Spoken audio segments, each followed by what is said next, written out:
Welcome to the Media Hunt Report. I'm here with Nick Clydsdale. He's the Director of CBRE on the Gold Coast. Welcome, Nick. Thanks, Steve, for having me. Good to be back. Mate, what's happening out there in the marketplace? We haven't spoken to you for a while, so what's going on? We've had a big year this year. We found that a lot of our projects have really drawn owner-occupiers.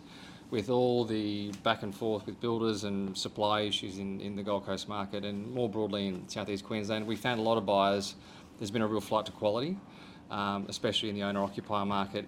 Buyers over $2 to $3 million that we're dealing with in projects in Central Broadbeach and Southern Gold Coast really want to see that they're buying into a project that's a sure thing. I guess the market's taken a lot of projects out of play. So the ones that are in play, there's still that underlying demand for people downsizing and moving to the Gold Coast, yeah?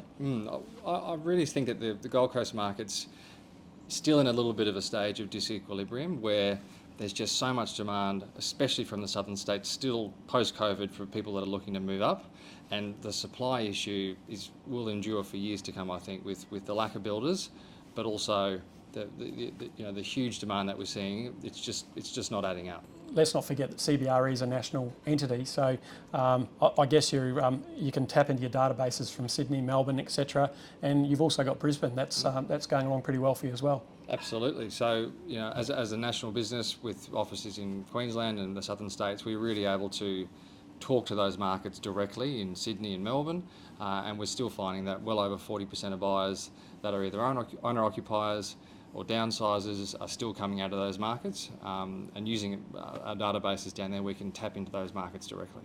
So how important is your other offices in Sydney and Melbourne to be able to plug into that market? The sales teams that we've got in Sydney and Melbourne are trained up on our projects, so we're able to handle a buyer on site down in our office in Sydney and Melbourne, and then pass that inquiry as a hot lead or a prospect up to the team up here to take them through the project in more detail, whether we do that over Zoom or they fly up and we give them the time they need to understand the area, and then to produce a sale from that. And Brisbane itself, is it the same situation in Brisbane as it is on the Gold Coast and Sunshine Coast even? Yeah, southeast Queensland, we're seeing a lot of the same trends where supply is an issue. The calibre of the builder that's delivering the project is a top of mind question from a buyer, especially in that owner-occupier market. But we're seeing more than ever people still moving post-COVID, where you can work from wherever, and they want to move up for the lifestyle and still be able to retain a strong connection to their job or their family in the southern states, but take advantage of the best parts of the lifestyle that we've got on offer in Queens to come. And just quickly, the projects you're working on in southeast Queensland? We've got the C-Bus project on the river in Brisbane, over 200 apartments settling in the next 4 to 6 weeks. We've got another project launching in Wall Street with that client.